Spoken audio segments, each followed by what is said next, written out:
Mama suffers after her husband ejects her and their 2 children. He returns to her a year later, ill-groomed. Tale of the day. When a lady learned of her husband's extramarital affair, she and her kids were forced to leave their home. She battled to provide for her family after being forced to move in with her elderly grandfather, but she had no idea what would occur a year later. This is my house, and you have no way to win without me paying for a lawyer. Welcome to USA Stories channel. Do not forget to subscribe and activate the bell button to receive all new updates. Now let's go to the story. Molly found out that Sheldon, her husband, had been unfaithful, and after a heated argument, he shouted at her. He was able to make things right somehow and hold her responsible for everything. As a mother and housewife, Molly took great care of everything and treated her husband like a king. But for some reason, it was insufficient and he had to find another lady. The worst part was that when she insisted on an explanation, he threatened to throw her out of their house. "This is our house," Molly yelled back. "Our home for the kids. Sheldon, what do you think you're doing here?" "Leave," she yelled, echoing what she had heard him say only a year before. "It doesn't concern me. Take the brats with you when you go. I'm embarking on a new journey. I'll make sure you live a miserable life for the rest of it if you don't leave by tonight. I'll take the kids and raise them with my new partner. I'm going to ruin everything. Leave like hell."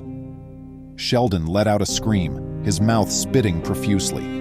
This was a major wake-up call for her because she had never seen him like this. She was deeply terrified by his genuine threats. She thus piled everything she could, including their 2 kids, into her minivan and drove off in a matter of 3 hours. Her grandpa Maximilian's home was their only option. Even though he only had a little home with 2 bedrooms and 1 bathroom, he was still delighted to help her because he was the only family she had. He wisely informed her, "We will make do," and Molly nearly burst into tears. It was the first time in her life that she had to go job hunting. Despite her youth, she lacked education and experience after becoming pregnant and being married at the age of 18. Her major talents were in cooking and housekeeping. She obtained employment as a chef at a nearby Waffle House, and she spent her afternoons cleaning houses in her grandfather's neighborhood. Fortunately, her grandfather watched the kids all day long and didn't complain. Regretfully, her job was not enough to pay the mounting debts. She was aware that she needed to find better employment, possibly at a posh restaurant. However, she was abruptly turned away at the door when she attempted to apply to one.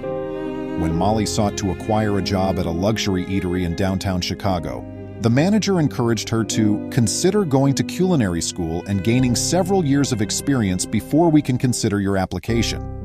However, she was certain she couldn't afford culinary school, so she checked her bank account on her phone. She had an idea, but there was hardly enough to last the remainder of the month.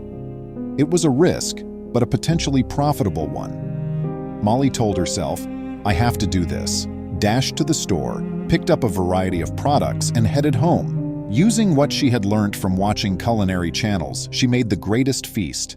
She had to learn since her terrible spouse liked fine things, but detested paying for meals out.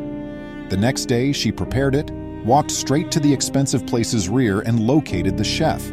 Molly told him a little about herself and how much she wanted a better paid job, and she urged him to try her meal. She was shocked to learn that the chef loved her meal and that they had lately lost 1 assistant cook. Molly was so given a probationary period of employment. The proprietor of the business was pleased by her rapid learning curve and paid for her to attend culinary school. She outperformed all of the younger pupils and eventually became the expensive restaurant's sous chef, which allowed her to leave her job as a cleaner.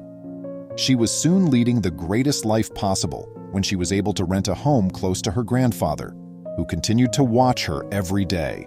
Molly was quite happy despite the fact that it was hard work and she was frequently fatigued. When her ex-husband unexpectedly turned up on her grandfather's doorway one evening when she was picking up the kids, that was an additional surprise. "Sheldon, what do you think you're doing here?" "Leave," she yelled, echoing what she had heard him say only a year before. "Please, Molly, I've missed the kids and I miss you, my ex. She stole everything. I made a huge mistake. It was a huge error," he said. Molly tried to control her rage as she concentrated on him. Sheldon had a terrible appearance. His face was pallid and his hair appeared disheveled, as though he had touched it all. Presumably, he never learned how to do washing because his clothing were rumpled and dirty. Molly reflected on how, since they were married, he had always worn formal attire, and she had to handle his clothing as though they were made of the finest silk. "Look at him now," she said to herself, smiling. The farther he went into detail, the more disturbed he sounded.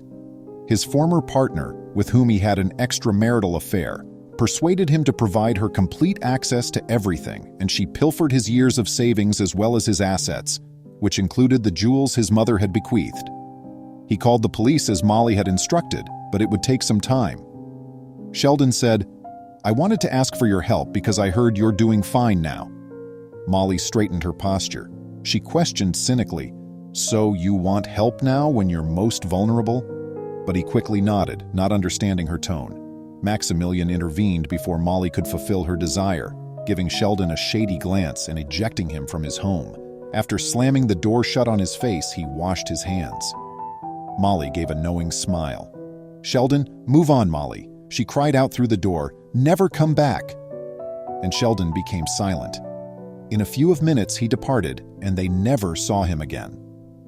After a while, Molly rose to the position of head chef at the eatery, and her children enjoyed happy childhoods thanks to the guidance of their grandfather, who lived to be 16 years old.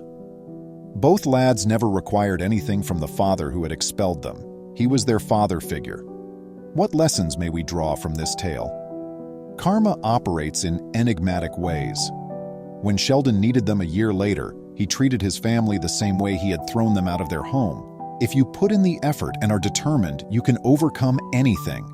Molly had to fend for herself after being expelled, and although it was difficult, she put up a lot of effort. Talk about this tale with your companions. It might motivate them and make their day better. Any similarity to real names or places is entirely accidental. All pictures are just meant to serve as examples. Tell us your tale, and perhaps it will make a difference in someone's life. Please get in touch if you want to share your tale. Please remember to subscribe to our channel, give us a thumbs up, and turn on the notification bell so you won't miss any of our videos. If you enjoyed the tale, the next video that plays on your screen will probably move you too.